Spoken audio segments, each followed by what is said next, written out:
प्राचीन इतिहास, सौधन सभ्यता,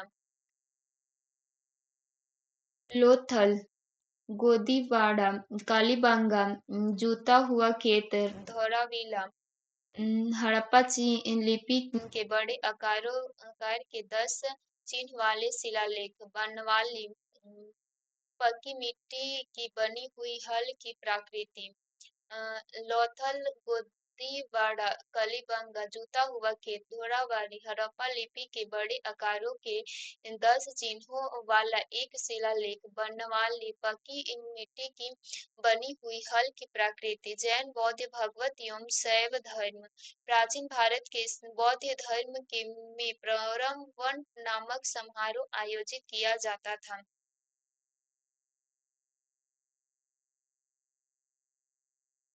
वर्ष ऋतु वर्षा ऋतु के दौरान मठों में प्रवेश के समय भिक्षुकों द्वारा किए गए अपराध की सभी स्वीकारोक्ति का अवसर होता था।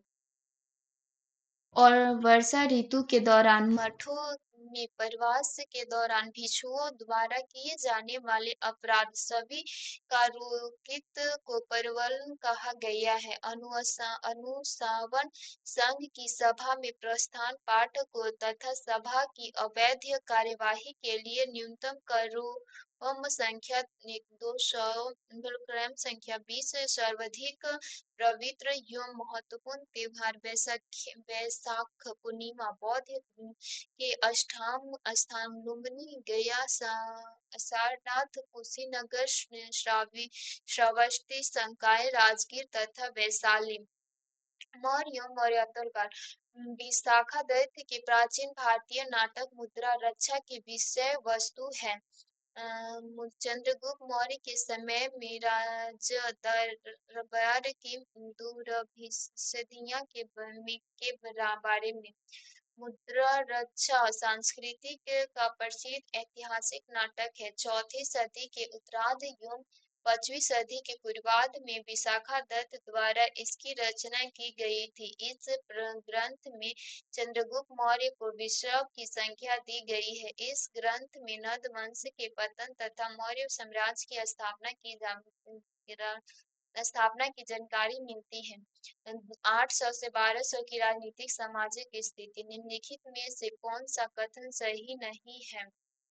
श्रवणबेला गोवा स्थित गोमतेश्वर की प्रतिमा जैनियों के अंतिम तीर्थंकर को दर्शाती है। व्याख्या कर्नाटक श्रवणबेलागोला में स्थित गोमतेश्वर की मूर्तियां विश्व की सर्वाधिक ऊंची जैन प्रतिमा उनके बाहुबली के नाम से भी जाना जाता है। यह जैनियों के प्रथम तीर्थंकर ऋषभदेव के पुत्र की मृत्यु है। भारत का सबसे बड़ा बौद्ध मठ तवांग मठ अरुणाचल प्रदेश में स्थित है। 5वें दलाई लामा नगवा तेगयोसो की इच्छा के अनुसार इसे 1680 से 81 में मरका लामा लोडर ग्यासो द्वारा स्थापित किया गया था। कुछ खजुराहो में हिंदू और जैन धर्म प्रमुख मंदिरों का समूह है। चंदेल साम्राज्य में बने अद्भुत मंदिर को किसी भव्य और आकर्षण के कारण विश्व धरोहर में शामिल किया गया है। हयूसलेश्वर मंदिर भगवान शिव को समर्पित है जो कर्नाटक के हलेबीडु नामक स्थान पर है। मध्यकालीन इतिहास दिल्ली सल्तनत मध्यकालीन भारतीय राजाओं के संदर्भ में निम्नलिखित में से कौन सा कथन सही है।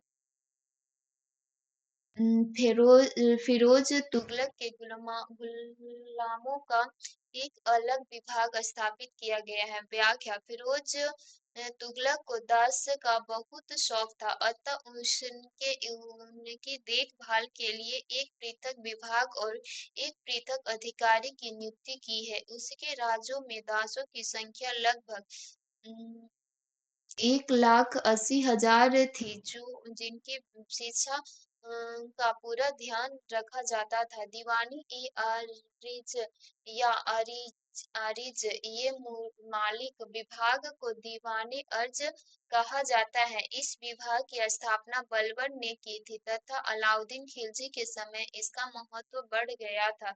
दिल्ली सल्तनत के शासक अलाउद्दीन खिलजी प्रथम शासक था जिनसे घोड़े को दगाने की प्रथम प्रारंभ की तथा सैनिक की एक सूची भी बनाई रखी थे। मोहम्मद बिन तुगलक के बाद गयासुद्दीन तुगलक को छोटे भाई रजबा का पुत्र फिरोज शाह तुगलक दिल्ली की गद्दी पर बैठाया है। मोहम्मद बिन तुगलक दिल्ली छोड़ने के बाद 2 वर्षों तक स्वर्गद्वारी नामक शिवहर में रहा है। उस समय दिल्ली की एक प्रकार की पलोग से बर्बाद हो गई थी और बहुत से लोग मर गए थे। ए और आर दोनों सही है और आर ए की सही स्पष्टीकरण है। मोहम्मद बिन तुगलक का समय उससे की असफल योजनाओं के साथ प्राकृतिक आपदाओं के लिए भी जाना जाता है। इसी क्रम में उसके राज्य में 12 वर्ष का अकाल पड़ा। इसके कारण देश के विभिन्न हिस्सों से लोग केंद्र की तरफ पलायन करने लगे। अचानक जनसंख्या दबाव बढ़ने एवं उसके अनुरूप सुविधाओं के अभाव के कारण महामारी फैल गई। इस समय सुल्तान ने स्वर्ण द्वारा नामक अस्थायी शिविर में निवास किया है। यह शिविर गंगा नदी के किनारे बिलग्राम के पास अवस्थित था। सुल्तान ने काफी राह के उपाय किए और करों को माफ कर दिया है। अन्य योजनाओं की तरह इस समस्याओं का साधन में भी पूर्णतः सफलता नहीं रहा। इतिहासकार बर्नरी ने दिल्ली के सुल्तानों के अधीन भारत के शासन को वास्तविक इस्लामी नहीं माना क्योंकि सुल्तान ने मुस्लिम कानून के साथ अपने स्वयं के भी नियम बना दिए थे। जियाउद्दीन बनी मोहम्मद तुगलक एवं फिरोज शाह तुगलक का समकालीन था। इसने तारीख ए फिरोजशाही तथा फवाता ए जहादारी की रचना की है। बर्नी ने भारत के शासन को वास्तव में इस्लामी नहीं माना है क्योंकि सुल्तान ने मुस्लिम कानून के साथ अपने स्वयं के भी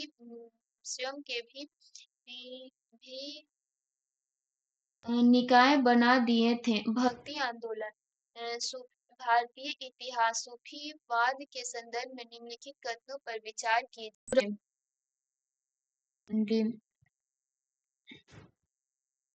शेख नियाजुद्दीन चिराग देहलवी शेख नियाजुद्दीन औलिया का शिष्य था। भारत में सूफियों की कादिर पद्धति सबसे पहले शेख नियामुतील्लाह और मखदूम मोहम्मद जिलानी द्वारा लागू की गई। व्याख्या शेख अहमद फराउद्दीन सरहिंद नक्शबंदिया संप्रदाय 1553 ईस्वी में सरहिंद में जन्मा। अकबर एवं जहांगीर के समकालीन भारत में चिकित्सा शास्त्र के संस्थापक ख्वाजा मुइनुद्दीन चिश्ती के इल्तुतमिश ख्वाजा कुतुब बख्तियार काफी इल्तुतमिश बाबा फरीद बलबन जियाउद्दीन औलिया दिल्ली के 7 सुल्तानों का शासन काल देखा था। शेख चिराग एवं देहलवी अमीर खुसरो तथा गेसुदराज ख्वाजा नियामुद्दीन औलिया के शिष्य थे। शेख सलीम चिश्ती अकबर के समकालीन थे। निम्नलिखित में से किसी भक्ति संत ने अपने संदेश के प्रचार के लिए सबसे पहले हिंदी का प्रयोग किया है? रामानंद। रामानंद का जन्म 1299 ईस्वी में प्रयाग में एक कन्याकुज परिवार में हुआ था। उसने दक्षिण के भक्ति आंदोलन एवं उत्तर के भक्ति आंदोलन के माध्यम एक कड़ी का काम किया। जाति प्रथा के बंधों को तोड़कर एकता पर बल दिया। पद्मावती एवं सुरसरी नामक स्त्रियों को अपना शिष्य बनाया। रामा भक्ति पर विशेष बल। रामानंद प्रथम वैष्णव संत थे जिन्होंने हिंदी भाषा के माध्यम से अपने विचारों का जनता तक पहुंचाया। मुगल साम्राज्य। शाहजहां के बलवन अभियान का उद्देश्य था काबुल की सीमा से सटे बल्ख और बदख्शां में एक मित्र शासकों को लाना।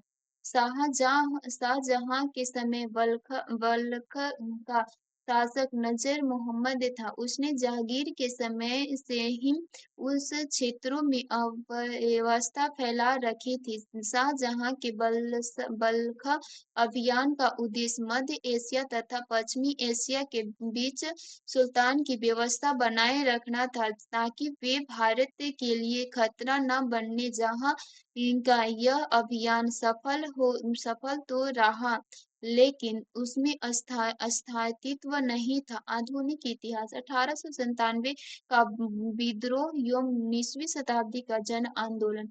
1975 से वर्ष 1965 में दीवानी प्रदान किए जाने के बाद ब्रिटिश सबसे पहले निम्नलिखित में से किसी पर्वतीय जनजातियों के संपर्क में आए।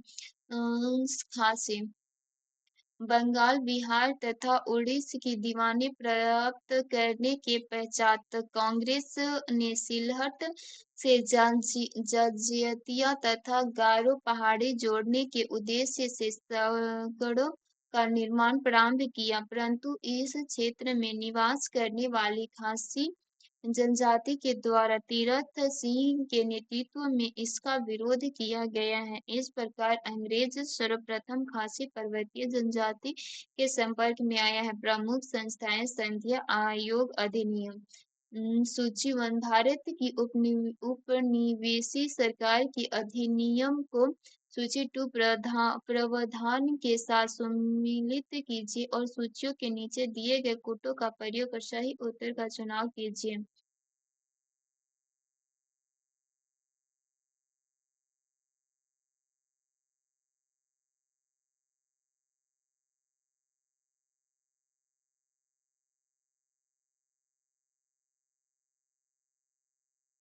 अठारह सौ तेरह का चार्टर एक्ट भारत में कंपनी का व्यापार एकाधिक समाप्त कर दिया। Regulating act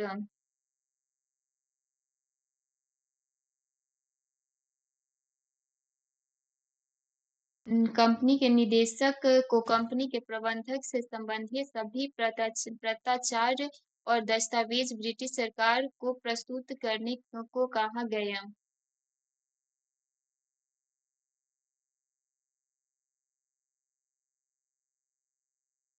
act of 1858 Bharat में ईस्ट इंडिया कंपनी के कार्यों को पूरी तरह विनियमित करने के लिए ब्रिटेन में एक बोर्ड ऑफ कंट्रोल स्थापित करना।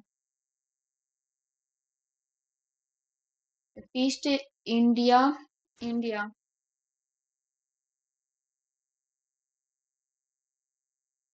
ईस्ट इंडिया का ये था।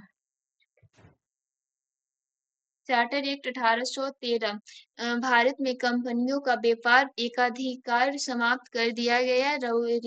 रेगुलेटिंग एक्ट कंपनी के निदेशक को कंपनी के प्रबंधक से संबंधित सभी प्रचारक और दस्तावेज। एक्ट ऑफ 1858 शासन का अधिकार east India company British count को हस्तांतरित कर दिया गया है। ईस्ट इंडिया एक्ट भारत में ईस्ट इंडिया कंपनी के कार्यों को पूरी तरह विनियमित करने के लिए ब्रिटिश में एक बोर्ड ऑफ कंट्रोल स्थापित करना। निम्नलिखित में से किसे एक ने सन 1875 में हाउस ऑफ कॉमन्स में एक याचिका प्रस्तुत करते हुए ब्रिटिश संसद में भारत के प्रत्यक्ष प्रतिनिधित्व की मांग की है। दी पूना सार्वजनिक सभा। सन 1875 ईस्वी में दीन पूना सार्वजनिक सभा के हाउस ऑफ कॉमन्स में एक याचिका प्रस्तुत करते हुए ब्रिटिश संसद में भारत के प्रत्यक्ष प्रतिनिधित्व की मांग की। पूना सार्वजनिक सभ्यता की स्थापना 1870 ईस्वी में एम. जी. रानाडे एवं गणेश वासुदेव जोशी ने की थी। पूना सार्वजनिक सभा मुख्यतः नवोदित मध्य वर्ग, जिम्मेदारों और व्यापारियों के हितों का प्रतिनिधित्व करती है। ब्रिटिश इंडिया के निम्नलिखित में से किसी एक अधिनियम में सामूहिक कार्य चालन के स्थान पर विभाग या विभागीय पद्धति द्वारा वायसराय की कार्य परिषद पर उनके प्रतिधार को और बल प्रदान किया। India council act 1861। 1858 की अधिनियम में एक गृह सरकार में परिवर्तन किया गया है। भारतीय शासन में कोई परिवर्तन नहीं है। 1861 में प्रथम भारतीय परिषद अधिनियम बनाया गया है। इस समय भारत के वायसराय कांग्रेस कैनिंग थे। इस अधिनियम में कैनिंग ने अभी विभागीय प्रणाली का आरंभ किया और इस प्रकार भारत सरकार की मंत्रिमंडल व्यवस्था की नवीन पड़ी है। वायसराय की कार्यकारिणी में पांचवा सदस्य शामिल किया गया। पांचवें सदस्य को विधायक होना अनिवार्य कर दिया गया है। बम्बई तथा मद्रास प्रांतों को अपने लिए कानून बनाने तथा उसमें संशोधन का अधिकार पुनः दे दिया गया। अपनाता स्थिति में गवर्नर जनरल को विधानसभा की अनुमति के बिना ही अध्यादेश जारी करने की अनुमति दे दी गई है। ये अध्यादेश अधिकाधिक 6 माह तक लागू रह सकते हैं। 1935 ईस्वी के भारत अधिनियम द्वारा प्रस्ताव फेडरल यूनियन में राजसी प्रांतों को शामिल करने के पीछे अंग्रेजों की असली मंशा थी। राष्ट्रवादी नेताओं के साम्राज्यवाद विरोधी सिद्धांत को व्यर्थ करने के लिए राजाओं का इस्तेमाल करना।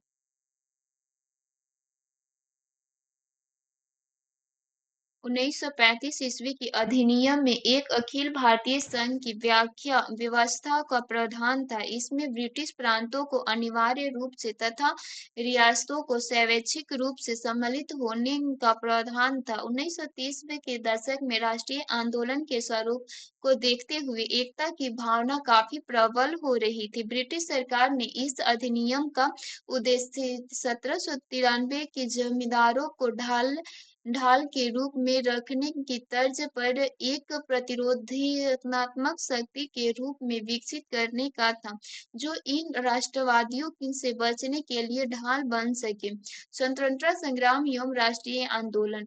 स्वदेशी की भावना से ओतप्रोत भारत के चरमपंथी राष्ट्रवादी आंदोलन के संदर्भ में निम्नलिखित में से कौन सा कथन सही नहीं है? ये सही नहीं है। लिंगायत हुसैन ने बारिसाला के मुस्लिम किसानों के आंदोलन में उनका नेतृत्व किया। ये सही नहीं है। उपयुक्त कथनों में ये असत्य है। बारिसाला के मुस्लिम किसानों के आंदोलन में उनका नेतृत्व लियाकत हुसैन ने किया था। बिरसाला सम्मेलन 1906 की अध्यक्षता अब्दुल्ला रसूल्ला ने की थी। भारतीय स्वाधीनता संघ के संदर्भ में निम्नलिखित में से कौन सा कथन सही नहीं है? सी सही नहीं है। 1906 ईस्वी में गठित अखिल भारतीय मुस्लिम लीगों ने बंगाल के विभाजन और अलग निर्वाचन समूह बनाए जाने का प्रबल विरोध किया।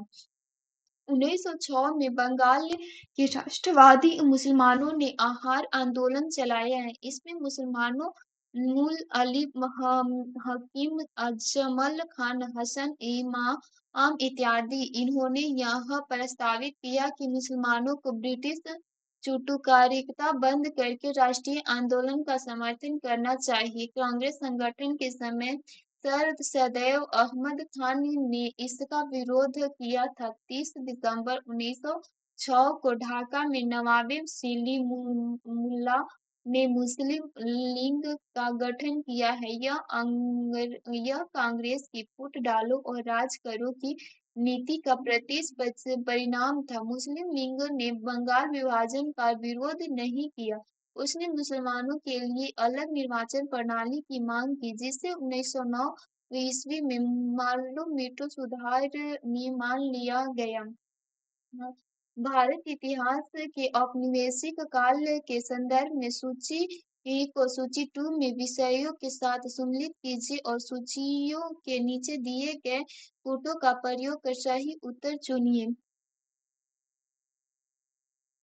मैकडोनाल्ड अस मैकडोनाल्ड सांप्रदायिक पंचांग लिथिंगो अगस्त प्रस्ताव डलहौजी हड़प्पा नीति चेम्सफोर्ड वैध शासन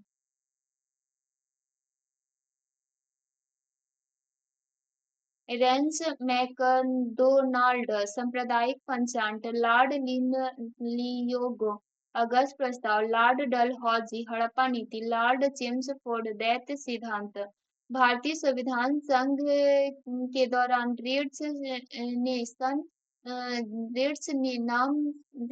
के नाम से भी पहचान जाने वाले खुदाई खिदमतगारों ने आहन किया।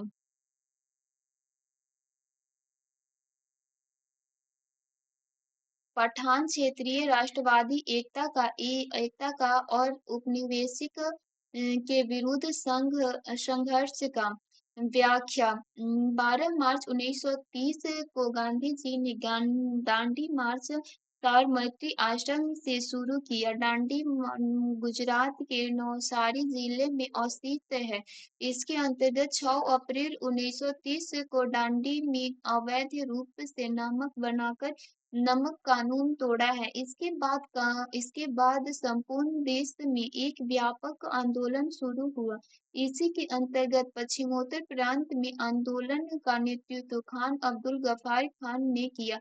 इसके आंदोलन को लाल कुर्ती आंदोलन कहा गया है। सीमांत गांधी के नाम से प्रसिद्ध इस व्यक्ति के संगठन का नाम खुदाई खिदमतगार ईश्वर के सेवक था। लाल कुर्ती दल ने गफ्फार खां को फख्र ए अफगान की उपाधि दी थी। कैमिक आजादी के लिए इन्होंने कांग्रेस तथा गांधी का नेतृत्व स्वीकार किया है। गफ्फार खान ने 1946 से 47 ईस्वी में खालिस्तान की मांग को लेकर सक्रिय आंदोलन किया।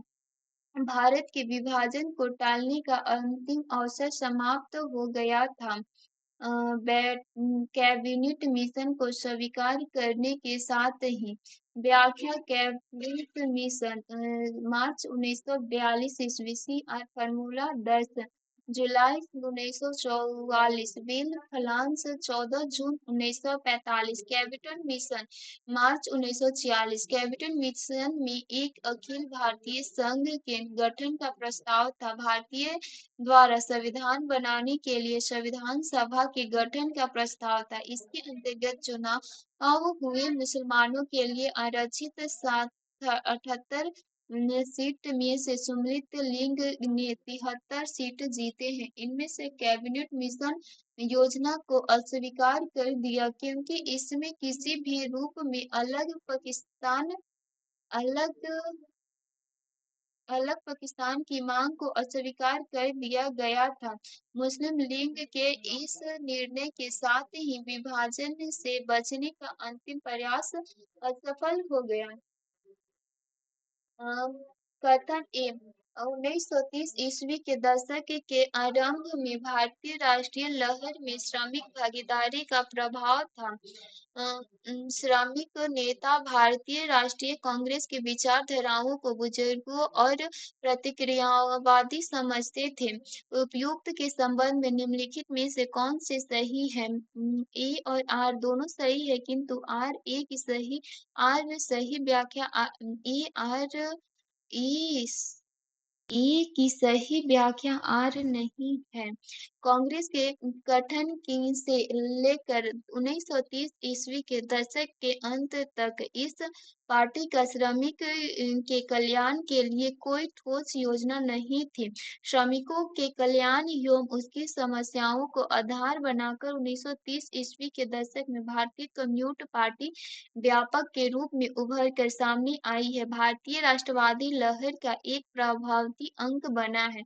साम्यवादी ने कांग्रेस की विचारधारा को बुर्जुआ एवं प्रतिक्रियावादी विचारधारा बताता है। भारत के विभाजन के समय भारतीय कांग्रेस के अध्यक्ष थे जेबी कृपलानी। भारतीय राष्ट्रीय कांग्रेस के प्रथम अध्यक्ष बियोम चंद्र बनर्जी थे। 15 अगस्त 1947 ईस्वी को भारत की स्वतंत्रता एवं विभाजन के समय भारतीय राष्ट्रीय कांग्रेस के अध्यक्ष जेबी कृपलानी थे। भारत का भूगोल, भौतिक संरचना, अपवाद तंत्र, मानव भूगोल। जब चार कूट त्योहार मनाया जाता है मिजोरम में। चारकूट त्योहार मिजोरम राज्य का एक प्रमुख त्योहार है। जब फसल कटने वाली होती है तब यह त्योहार बसंत में मौके पर मनाया जाता है। इस त्योहार में अलग अलग जनजातियों के लोग अपने बनाए हुए उत्पादों को बचते हैं बेचते हैं। मिजोरम के प्रमुख त्योहार निम्न निम्न है। मीरकुट, पालकुट तथा चरपारकुट इत्यादि। निम्नलिखित में से किसी राज्य का समुद्र तट दक्षिण अमेरिका के विशाल अलावी रिडेल कछुआ के नील स्थल के रूप में प्रसिद्ध हुआ है। उड़ीसा अल्विया रीड कछुआ की एक प्रजाति है जो दक्षिण अमेरिका क्षेत्र में मूलतः प्रजाति है। ओडिशा के गहीरमाथा में समुद्र तट पर दुनिया के सबसे छोटे समुद्री कछुआ की प्रजातियों में एक अलिवा रिडले पाई जाती है। प्रदीपीय भारत में पूर्व दिशा में बहने वाली नदियों का उत्तर दक्षिण का सही क्रम है। स्वर्ण रेखा महानदी गोदावरी, कृष्ण, पोन्ना, कावेरी, वगाई। प्रदीपीय भारत की अधिकतर नदियां बंगाल की खाड़ी में गिरती है एवं डेल्टा बनती है। उत्तर में से दक्षिण नदियों का क्रम इस प्रकार है: स्वर्ण रेखा दामोदर, ब्राह्मणी, महानदी गोदावरी, कृष्णा, पेंगुरु, पेन्ना, कावेरी, वेगई, अमरकंटक से निकली नर्मदा एवं सतपुड़ा से निकलती है। ताप्ती नदी अरब सागर से गिरती है। पश्चिम की तरफ बहने वाली प्रदीपीय भारत की सबसे लंबी नदी नर्मदा है। निम्नलिखित में से कौन सा एक लुंगुर नहीं है? पेरियाई झील समुद्र से पृथक होकर तटीय क्षेत्र में निर्मित झील या खतरे पानी की झील लैगून झील कहलाती है। पेरिया झील केरल में स्थित एक कृत्रिम झील है, अतः यह लैगून झील नहीं है। यह झील पेरिया नदी से पानी प्राप्त करती है।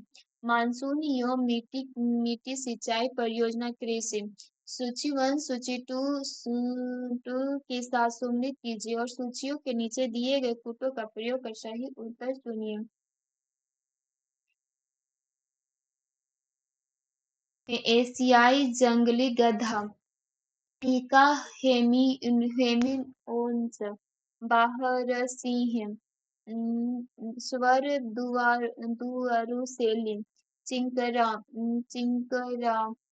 गजेला बेनेटिन नीलगाय बयोस्ट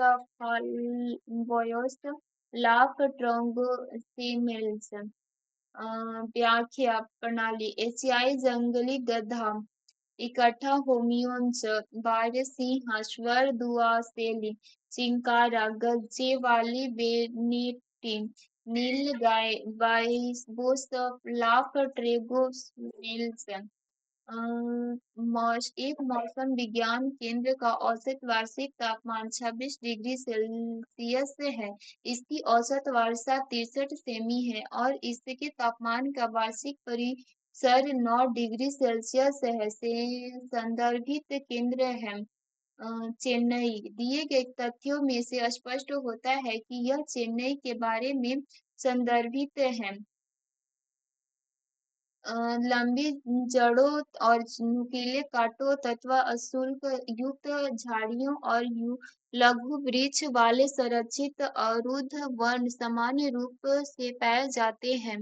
पश्चिम आंध्र प्रदेश में किसी भी क्षेत्र में वनों की उपाधि एवं उनकी गुणवत्ता उस क्षेत्र में भौगोलिक एवं जलवायुयुक्त कारकों पर निर्भर करता है। उपयुक्त प्रश्नों में दिए गए प्रकार के वन उष्णकटिबंधीय शुष्क क्षेत्र के अंतर्गत पाए जाते हैं। यह पश्चिम घाट के पूर्व ढाल एवं गुजरात के कुछ क्षेत्रों में पाए जाते हैं। ये वे क्षेत्र होते हैं जहाँ वर्षा 50 सीएम वार्षिक होती है। सूची कच्छ वनस्पति को सूची टू राज्य के साथ सम्मिलित कीजिए और सूचियों के नीचे दिए गए कूटों का प्रयोग कर सही उत्तर चुनें। अक्षरा रत्नगिरी तमिलनाडु, कंडापुरम कर्नाटक, पिचवरमन तमिलनाडु। क्या बोलते हैं अक्षरा रत्नगिरी महाराष्ट्र, कंडापुर कर्नाटक, पिचवरम तमिलनाडु, वेनाड आंध्र केरल। अर्ना अक्षरा रत्नगिरी महाराष्ट्र, कंडापुर कर्नाटक, पिछवर्मन तमिलनाडु, वेनाड केरल। मूल्य के संदर्भ में वर्ष 1997 से 98 वर्ष में 1999 से 2000 तक की 3 वर्ष की अवधि के दौरान भारत द्वारा निम्नलिखित में से किसी एक वस्तु का अधिकतम कृषि निर्यात किया गया है। समुद्र उत्पादक 1997 से 98 से वर्ष 1999 से 2000 की अवधि के दौरान सर्वाधिक कृषि निर्यात समुद्री गुप्त उत्पादक का किया गया है। इसके बाद क्रमशः चाय, मसाला तथा अनाज तथा मछली एवं समुद्री उत्पाद के निर्यात झींगा मछली का विशेष निर्यातक जापान, यूएसए तथा कनाडा को किया गया है। बासमती चावल का निर्यात खाड़ी देशों में किया जाता है। नोट वर्ष 2021 में सर्वाधिक कृषि निर्यात में बासमती चावल का निर्यात किया गया है। भारतीय कृषि के संदर्भ में निम्नलिखित में से कौन सा कथन सही है?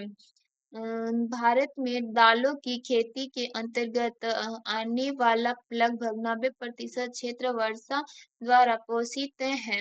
भारत एक वर्षा आधारित कृषि प्रधान देश है। यह दलहन क्षेत्र का 90% भाग वर्षा द्वारा संचित है, परंतु दलहन उत्पादन में कम जल की आवश्यकता होती है। यही कारण है कि हमारे देश में दलहन उत्पादन अपेक्षाकृत कम है। 1990 से 91 में दलहन प्रौद्योगिकी मिशन की शुरुआत की गई है। दलहन की खेती करने वाले 14 प्रमुख राज्य हैं। 1989 से 90 की तुलना में 2003 से 4 में दलहन उत्पादन एवं उसके क्षेत्र दोनों वृद्धि दृष्टिगोचर हुई है। पिछले 2 दशकों में अंतर्राष्ट्रीय स्तर पर खेती किए जाने वाले कुल क्षेत्रों में दालों के भाग में कुल प्रतिशत की वृद्धि हुई है। विश्व के कुछ क्षेत्र होने वाले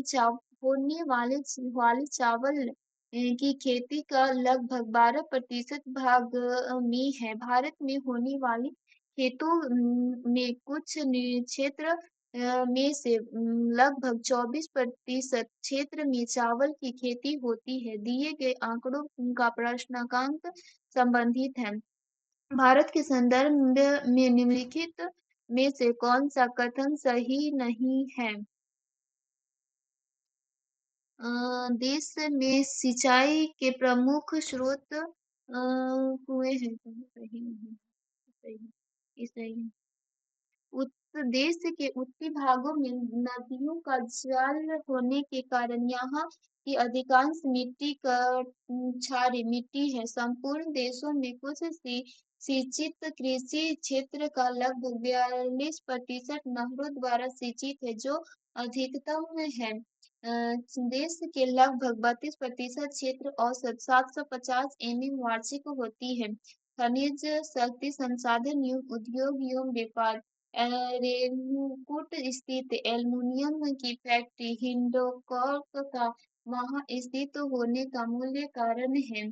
बिजली की प्रचुर आपूर्ति। किसी भी उद्योग की स्थापना के समय निम्न कारकों को आधार बनाया जाता है: कच्चे माल की उपलब्धता, पूंजी की आवश्यकता, ऊर्जा की आवश्यकता, बाजार की उपलब्धता एवं सुनिश्चित अकुशल श्रमिक की उपलब्धता, परिवहन व्यवस्था की स्थिति।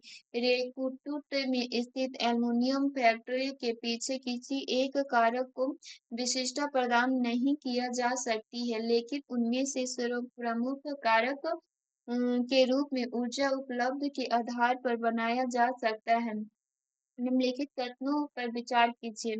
प्रारूप विद्युत विधेयक 2001 स्थानीय लेगा। 1, 2, 3। प्रारूप विधेयक अधिनियम 1990 10 और विद्युत अधिनियम 1948 और विद्युत निकाय योजना अधिनियम 1988।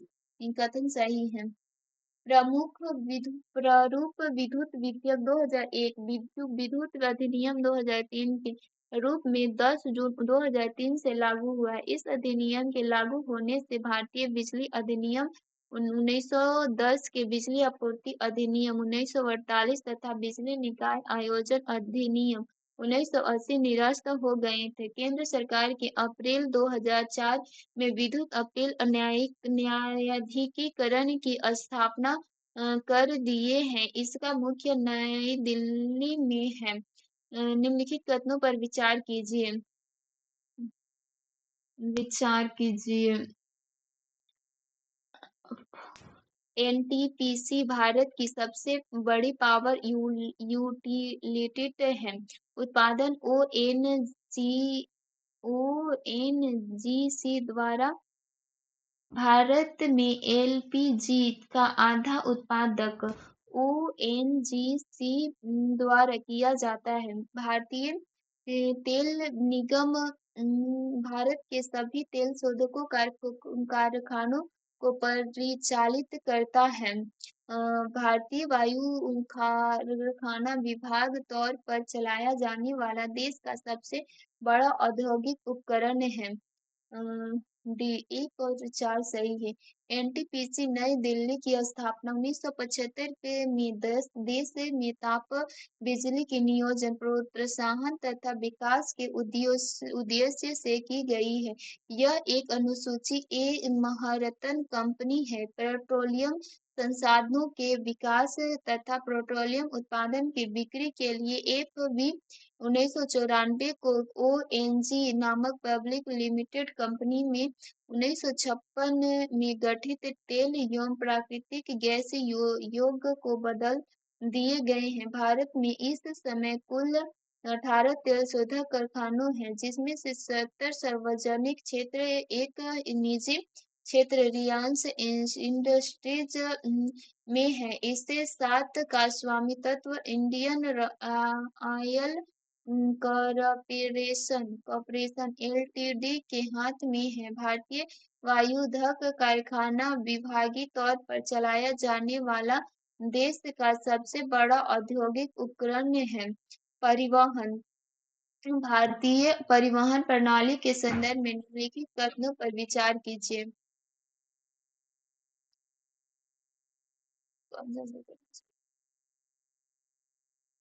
भारतीय रेलवे प्रणाली विश्व में सबसे बड़ी है।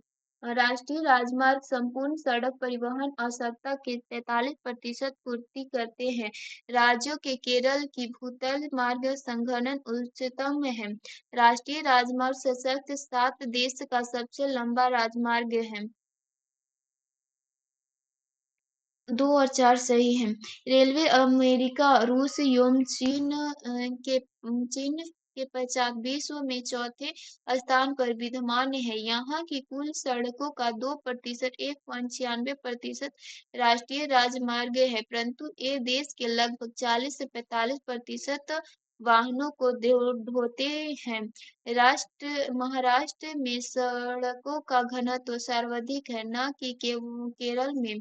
देश का सबसे लंबा सड़क मार्ग NH7 है, जो वाराणसी के कन्याकुमारी को जोड़ता है।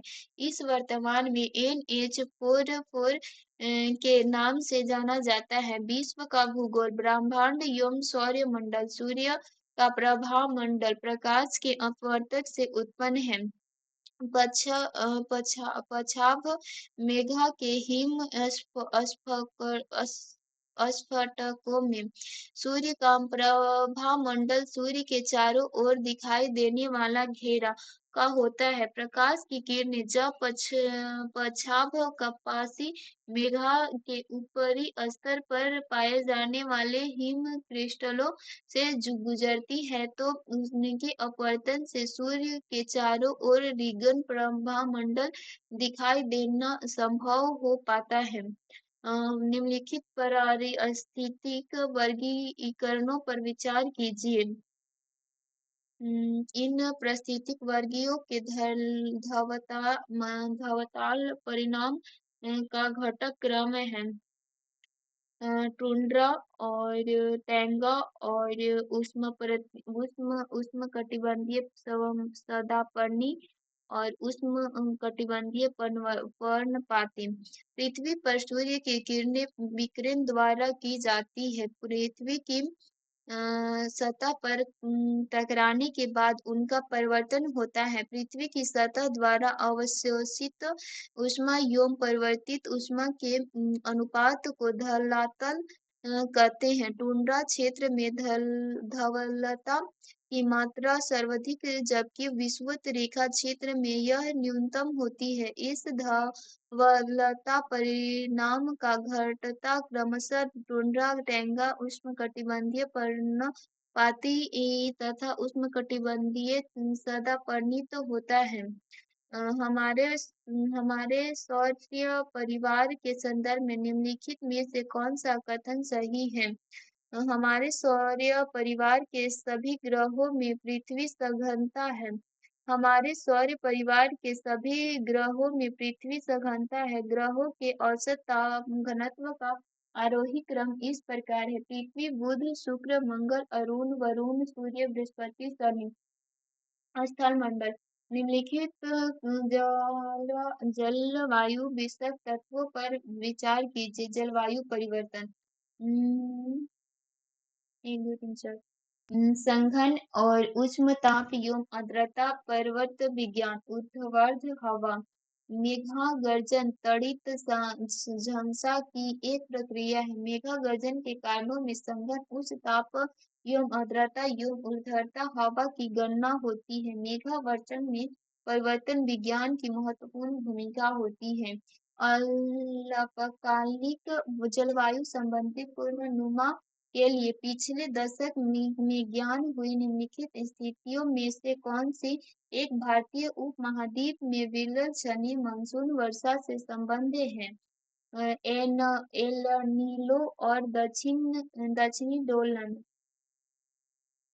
एनीलो पेरू तट से लगभग 180 किमी की दूरी पर उत्तर दक्षिण से क्षैतिज दक्षिण अधिकांशों के माध्यम प्रवाहित होती है, जो एक गर्म जलधारा है। जब यह हिंदी महासागर में प्रवेश करती है, तो भारतीय उपमहाद्वीप के पास जल एवं थल पर काम हो जाता है। इसके प्रभाव स्वरूप मानसूनी पवनें कमजोर होती है।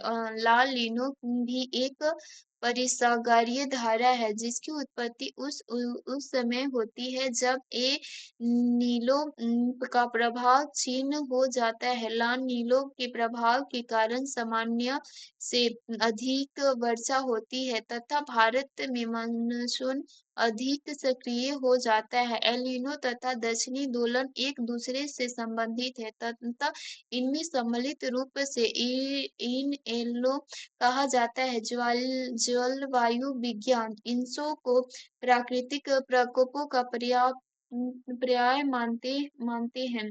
निम्नलिखित कथनों पर विचार कीजिए।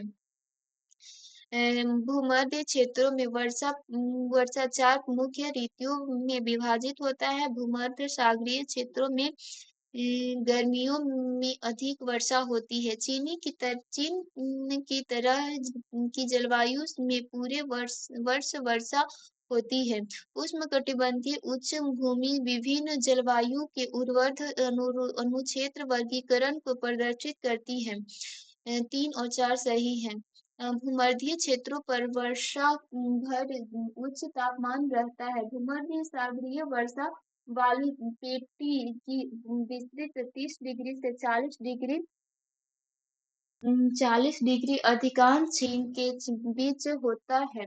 यहाँ पर वर्षा शीतकाल में पछुआ पवनों द्वारा चक्रवाती प्रकार की होती है। ग्रीष्म ऋतु में आईटीसीजे के उत्तर की तरफ खिसकने से ये क्षेत्र व्यापारिक हवाओं के दायरे में आ जाते हैं। इससे यहाँ प्रति चक्रवातीय दशा उत्पन्न होती है। अतः ग्रीष्म ऋतु में सूखे की स्थिति होती है।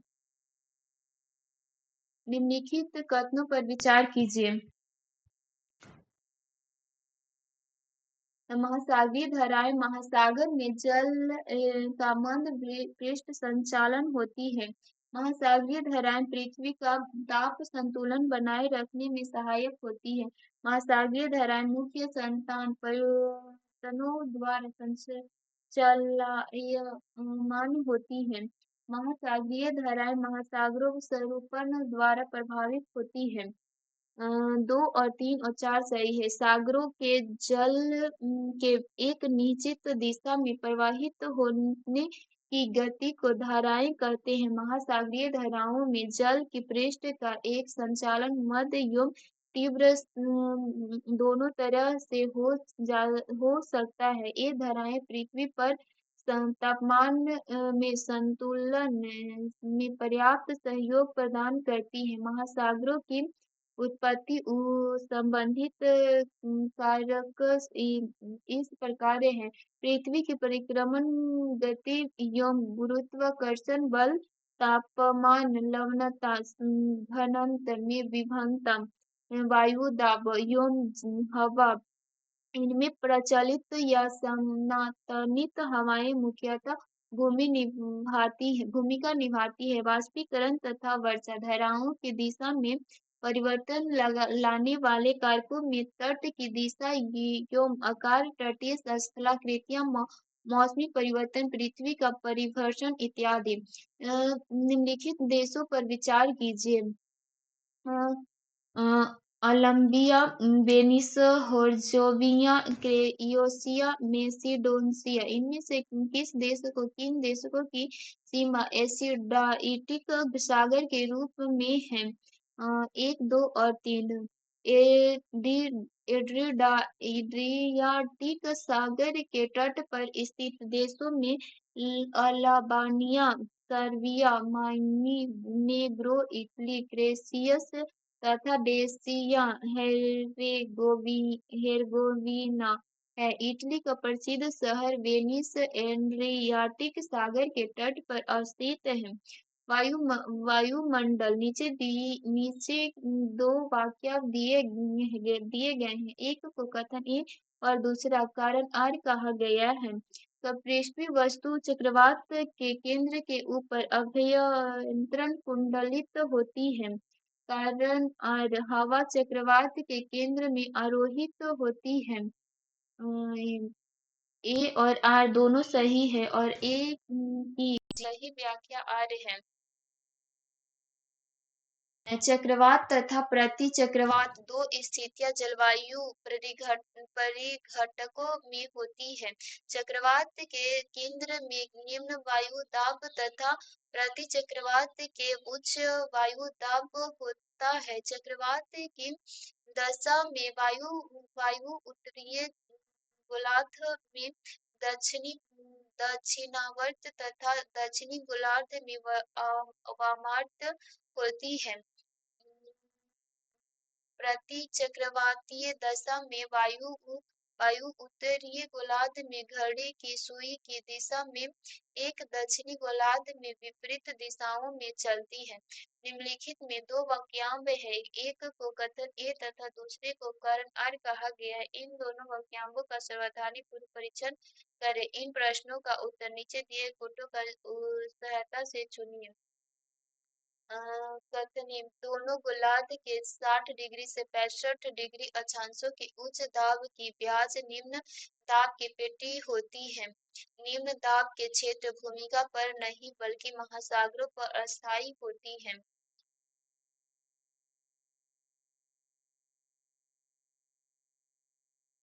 ए और आर दोनों सही है और परंतु आर ए का सही स्पष्टीकरण नहीं है। दोनों गोलार्ध के 60 डिग्री से 65 डिग्री अक्षांशों में उच्च दाब की बजाय निम्न वायु दाब पेटी पाई जाती है। यहाँ वर्ष भर तापक्रम कम होने के बावजूद निम्न वायु दाब मिलती है, अतः कथन ए सही है। समांगी जलीय सतह के कारण निम्न वायु दाब क्षेत्र महासागरों पर अधिक स्थायी होते हैं, अतः कारण आर सही है। परंतु आर कथन एक की व्याख्या नहीं करता है। मानव भूगोल यो मानचित्रावली मानव जाति समुदाय देश Dinka Sudan Apatani Bharat Dayak Indonesia Uyghur चीन उपयुक्त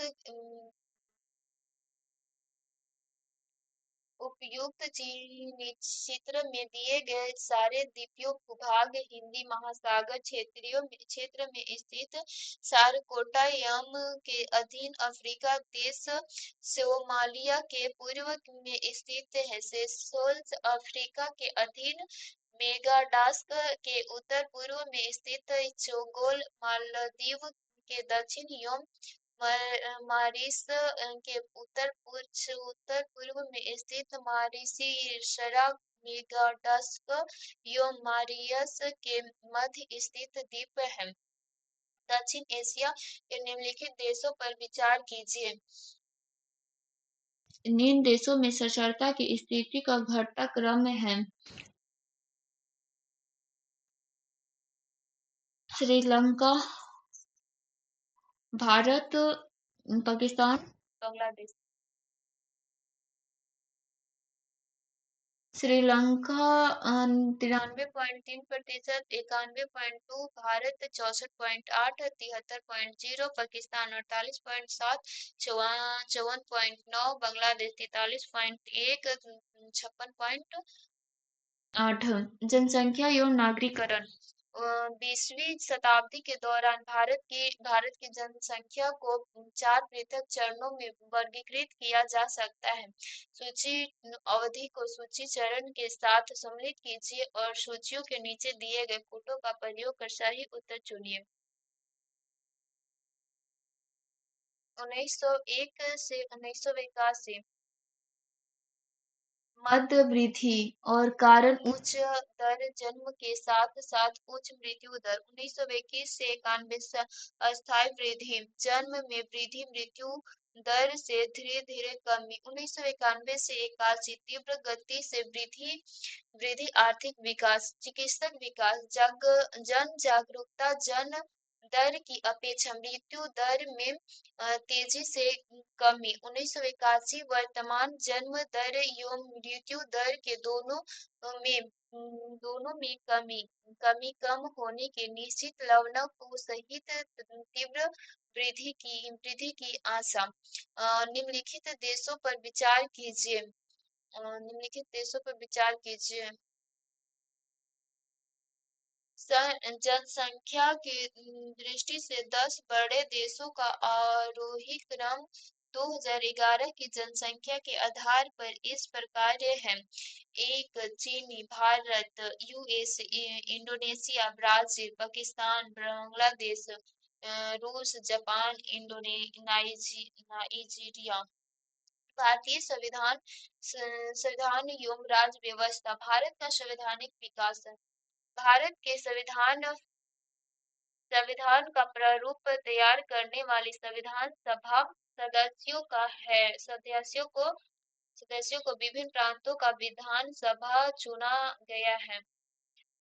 23 मार्च 1946 ईस्वी को भारत आई कैबिनेट मिशनों ने भारत के संविधान निर्माण के लिए एक संविधान सभा गठित करने का प्रस्ताव था। इनमें से विभिन्न प्रांतों के चुने हुए सदस्यों का प्रावधान था। समयाभाव के कारण वयस्क मताधिकारों पर आधारित प्रत्येक चुनाव की बात को बहिष्कार कर दिया गया है। प्रत्येक प्रांतों में 10 लाख की आबादी पर एक सदस्य चुनने का प्रावधान था।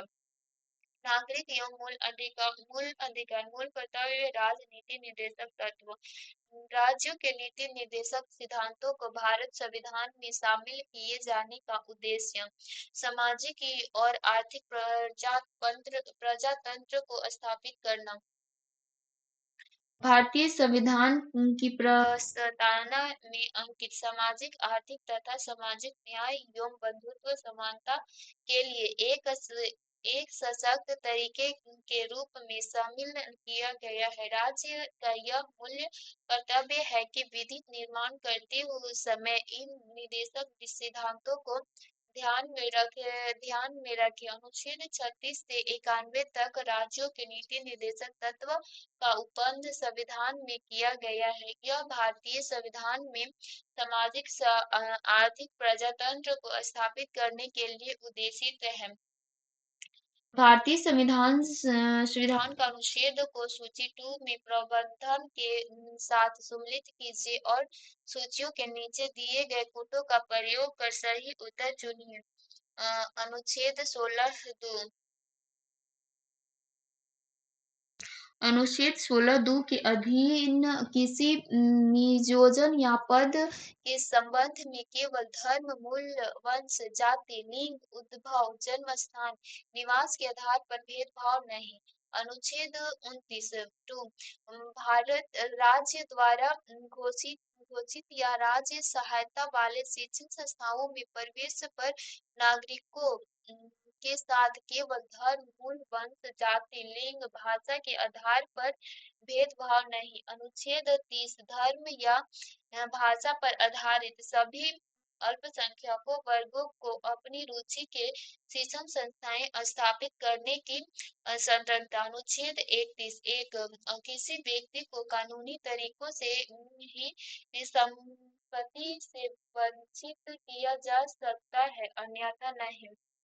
निम्नलिखित में से किसी एक अधिकार को डॉक्टर बी.आर. अम्बेडकर द्वारा संविधान की आत्मकथा कहा गया है। संवैधानिक उपचारों का अधिकार। प्रारूप समिति के अध्यक्ष डॉक्टर भीमराव अम्बेडकर के अनुच्छेद 32 को संविधान की आत्मा कहा है। अनुच्छेद 32 के 4 भाग। प्रथम भाग सामान्य क्षेत्र से संबंधित है। दूसरों के सर्वोच्च न्यायालयों को ऐसे निर्देशक या देश के लेखक जिनके अंतर्गत बंदी प्रत्यक्षीकरण, परमदेश प्रतिषेध, उत्प्रेक्षण तथा अधिकार परीक्षा जो भी समुचित हो जारी करने की शक्ति होगी। तीसरे भाग में शक्ति संवर्धन के पास लेकिन उच्चतम न्यायालय की अधिकारिता पर प्रतिकूल प्रभाव डाले बिना। अनुच्छेद 216 के अंतर्गत सभी न्यायालयों को रिट जारी करने की शक्ति है। विभिन्न अंतिम भागों में ऐसी परिस्थितियों का वर्णन है जिनके अंतर्गत अधिकार स्थगित किया जाता है। संविधान का 93वां संशोधन संबंधित है 6 से 14 वर्ष के बीच आयु के बच्चों को निःशुल्क और अनिवार्य शिक्षा से व्याख्या। संविधान के 93वें संशोधन अनुच्छेद 21(a) जोड़कर 6 से 14 वर्ष के बच्चों के निःशुल्क एवं निवारक शिक्षा देने का मौलिक अधिकार स्थापित किया गया है। राज्यों के नीति निर्देशक तत्व के अंतर्गत अनुच्छेद 45 में यह उल्लेख पहले से किया गया है। राज्य के नीति निर्देशक सिद्धांतों के निम्नलिखित अनुच्छेदों में से कौन सा अंतर्राष्ट्रीय शांति और सुरक्षा से संवर्धन से संबंधित है? 91 भारतीय संविधान का अनुच्छेद 91 अंतर्राष्ट्रीय शांति एवं सुरक्षा में अभिवृत्त अनुच्छेद 48 का पर्यावरण संरक्षण और वन्य जीवों की रक्षा, अनुच्छेद 43 का अनुच्छेद के प्रबंधन में कर्मगारों की भागीदारी तथा अनुच्छेद 41 कुछ दशकों में काम, शिक्षा और लोक सहायता पाने की अधिकार की बात करता है। भारतीय संविधान में समानता का अधिकार 5 अनुच्छेद द्वारा प्रदान किया गया है। यह अ, अनुच्छेद 14 से अनुच्छेद 18 भारतीय संविधान में 6 प्रकार के अधिकारों का वर्णन है। समानता का अधिकार अनुच्छेद 14 से 18, स्वतंत्रता का अधिकार अनुच्छेद 19 से 22, शोषण के विरुद्ध अधिकार अनुच्छेद 23 से 24, धार्मिक स्वतंत्रता का अधिकार अनुच्छेद 25 से 28, संस्कृति एवं शिक्षा संबंधित अधिकार अनुच्छेद 29 से 30, संवैधानिक उपचार का अधिकार अनुच्छेद 32, सर्वोच्च एवं एक्ट भारतीय संविधान